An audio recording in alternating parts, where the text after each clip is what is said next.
እጅግ አስደንጋጭና አሳዛኝ መረጃ ነው።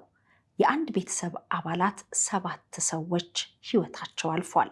ህይወታቸው ለማለፉ ምክንያት የተባለው ደግሞ በአንድ ላይ ተሰባስበው የተመገቡት ምግብ እንደሆነም ተሰምቷል። እናት ጎመን በስጋ ለቤተሰቦቿ ወይም ለልጆቿና ለባለቤቷ ምግብ ሰርታ አዘጋጅታ ትንሽ ልጇን ይዛ ወደ እናቷ ጋር ነበር የሄደችው። በቤት ውስጥ ወይም በዕለቱ ይህቺ እናት አላደረችም። ምሽት 1 ሰዓት ላይ ባለቤቷና ልጆቿ የተመገቡት ምግብ ግን ተመርዞባቸው ህይወታቸው ለማለፍ ምክንያት ሆኗል። ይህቺ እናት በማግስቱ ስትመጣ ልጆቿ ባለቤቷ ታሞ እነሱን ስታስታመም ብትቆይም 2 ልጆቿ ካለፉ በኋላ ግን ራሷን መቋቋም አቅቷት በህመም ላይ እንደሆነች ተሰምቷል። ይህ በአንድ ቤተሰብ የዘር ማጥፋት በሚመስል ሁኔታ እንዲህ አስደንጋጭና ድንገተኛ አደጋ የተፈጠረው ምንድን ነው የሚለውን መረጃ ለማግኘት ወደ ማዕከላዊ ኢትዮጵያ ጉራጌ ዞን መስቃን ወረዳ የፖሊስ አዛዥ የሆኑት ጋር ረዳት ኢንስፔክተር ጋር ደውለናል። የተፈጠረው ምንድን ነው? ረዳት ኢንስፔክተር አብድሬ ምንያር እባላለሁ።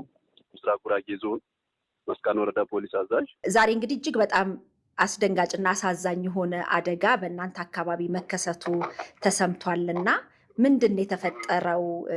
መስቃን አዝናለች። የአንድ ቤተሰብ አባላት ህይወታቸው ማለፉ ተሰምቷልና ምንድን ነው የተፈጠረው?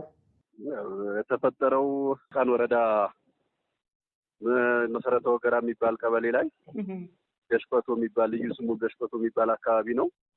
ትንሽ ወጣ ያለ ነው። ከሞሆራ ክልል ከጉራጌ ዞን ጋር የሚያዋስን ከሞሆራ ክልልና ከወለኔ ኮኪርማኑ ጋር የሚያዋስን ቀጠና ላይ ነው። ያው ሐሙስ በ7/3 2018 ማታ ላይ ምግብ በልተው በማግስቱ ህመም ገጠማቸው። 7 ቤተሰቦች አባት ጨምሮ እናት አሁን በህይወት አለች። እሷም ያው ቤተሰብ ስታስታምም አሁን ላይ ጉዳት ላይ ናት፣ እየታከመች ትገኛለች። አዲስ አበባ ሆስፒታል ላይ ነው ያለችው። ልጆቹ ያው መጀመሪያ ላይ 2 ልጆች ነው ህይወታቸው ያለፈው ሕክምና ላይ ያሉ። ወደ ቡታጅራ አጠቃላይ ሆስፒታል መጥተው ሕክምና ሊደረግላቸው ሲል የሞቱ አሉ። እዛ ገብተው ደግሞ ሕክምና እየተደረገላቸው ቀን በቀን እየሞቱ ያው 7 ቤተሰብ እስከ ከትላንት ወዲያ ካለው ቀን ድረስ 7 ቤተሰብ ሞቷል።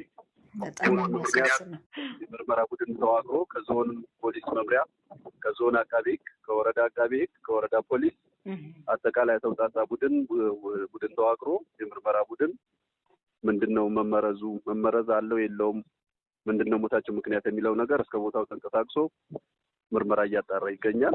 አሁን ላይ ይፋ የምናደርገው ስለሞታቸው ምክንያት ይፋ የምናደርገው ነገር ባይኖርም ምርመራ ላይ ነው። ቀጣይ ውጤት ሲገኝ የምርመራው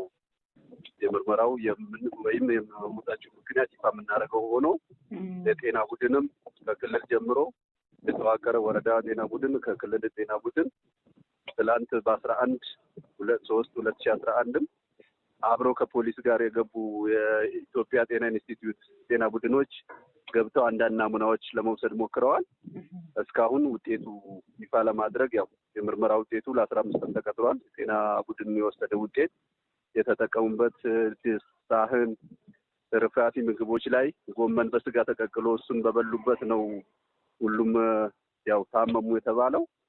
መመረዝ ይሁን በሌላ ወቅታዊ በሽታ ይሁን ወቅታዊ በሽታ እንዳልሆነ ያው ሙያዊ ትንታኔ በምርመራ ደማቸው ተወስዶ አሁን ያለው በሽታ የውሻ በሽታ የተለያየ ነገር የሚል ስጋት ነበረ፣ ውዥንብሮች ነበሩ አካባቢው ላይ ከጎረቤት ተነስቶ እነዛ ነገሮች የውሻ በሽታ እንዳልሆነ አሁንም ወረርሽኙ አዲሱ በሽታ እንዳልሆነ ደማቸው ወስደው የተወሰነ መረጃ ፍንጭ ሰጥተውናል።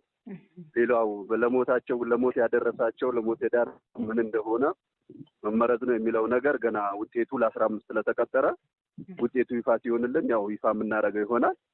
አሁን ላይ ያለው በዚህ ልክ ነው። ምርመራ ቡድኑ እየሄደበት ያለ ሂደት ነው ያለው። ሙሉ የቤተሰቡ አባላት እንግዲህ በአንድ ላይ ተሰባስበው እራት ተመግበው እርስዎ እንዳሉት ጎመን በስጋ ከዛ በኋላ የተፈጠረ ህመም ነው አይደለ?